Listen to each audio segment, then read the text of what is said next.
새로운 한 주를 시작하는 월요일 아침 말씀 묵상의 자리에 올라오신 교우 여러분들을 그리스도의 이름으로 사랑하며 축복합니다. 아나니아와 삽비라 사건으로 공동체의 순결과 거룩함을 되찾은 초대교회. 초대교회는 하나님의 능력을 힘입어 더욱 담대히 복음을 전파하고 폭발적인 성장과 확장을 경험하게 됩니다. 순결함과 거룩함을 유지하여 하나님의 뜻에 부합된 진실된 교회가 하나님의 은혜와 축복을 받으며 성령의 권능을 발휘할 수 있음을 우리로 확인시켜 주는 장면이죠. 솔로몬 행각에 모였던 초대교회. 베드로와 요한을 통해 나타난 복음의 표적과 기사 앞에 마음을 같이하여 모인 사람들의 숫자가 이전보다 더 급속하게 증가됩니다. 믿고 구원받은 성도들이 많아지게 되어 이제는 숫자를 세는 것을 그치고 남녀의 큰 무리라고 성경은 기록하죠. 예수님께서는 제자들에게 복음 전파의 명령을 주셨고 제자들이 이에 순종하며 따를 때 성령을 통해서 당신의 권능을 부여하심으로 멈추지 않고 계속하여 구원의 사역을 이끌어 가십니다. 복음으로 가득 찬 예루살렘, 성령의 강력한 역사로 초대교회 가운데 하나님께서 부흥을 허락하여 주신 것입니다. 교회 밖의 사람들이 복음에 마음을 열고 교회 안으로 들어와 회개를 통해 구원의 은혜를 누리게 된 것이죠. 이것이 바로 부흥입니다.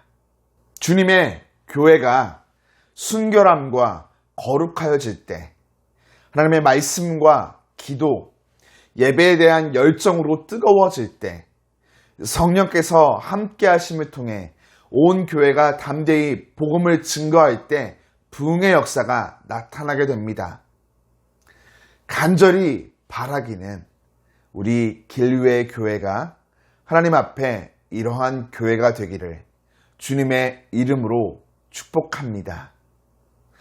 사도들을 통해 놀라운 표적과 기사가 더 많이 일어나자 교회는 박해와 환난을 맞이하게 됩니다. 복음에 대한 반응 각각 달랐죠. 복음을 적극적으로 받아들이는 자와 복음을 받아들이지는 않지만 복음의 능력에 매료된 자, 그리고 복음에 대하여 대적하는 자가 있었습니다. 유대 지도자들은 이 가운데 복음에 대하여 대적하던 자들로서 그들 안에 있던 시기심과 반감으로 인해 사도들을 다시금 투옥시키죠. 그런데 말이죠. 사도들 놀라운 기적으로 구출을 경험하게 됩니다. 바로 주의 사자가 사도들이 갇힌 옥문을 열고 석방시켜 준 것이죠. 그리고 생명의 복음을 더 힘차게 전파하라 명령합니다. 사단의 괴계는 물론 거짓 지도자들의 온갖 위협과 방해를 성령께서 직접 돌파하신 것입니다. 그렇습니다.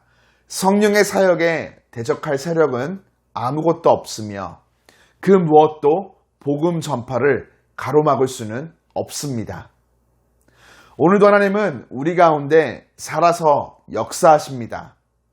예수가 그리스도이심을 믿고 구원을 받은 우리의 삶 가운데 성령께서 오셔서 막힌 것을 열어주시고 묶인 것을 풀어주시며 연약함을 강함으로 회복시키시고 부족함을 풍성히 채워주시는 구원의 은혜를 베풀어 주십니다. 이 놀라운 은혜를 얻고 누리는 우리에게 삶에 마땅한 자세가 있다면 주의 사자가 사도들에게 전하였듯 오늘도 생명의 복음을 더 힘차게 내 가족과 이웃, 직장과 캠퍼스, 지역과 사회에 담대히 전파하는 것이죠. 복음 전파는 하나님의 구원의 은혜를 얻은 성도만이 행할 수 있는 특권입니다. 오늘 성령의 도우심 아래 이 특권을 풍성히 기쁨으로 누리며 복음을 경험하는 길위의 교회 우리 모두가 되기를 주님의 이름으로 축복합니다.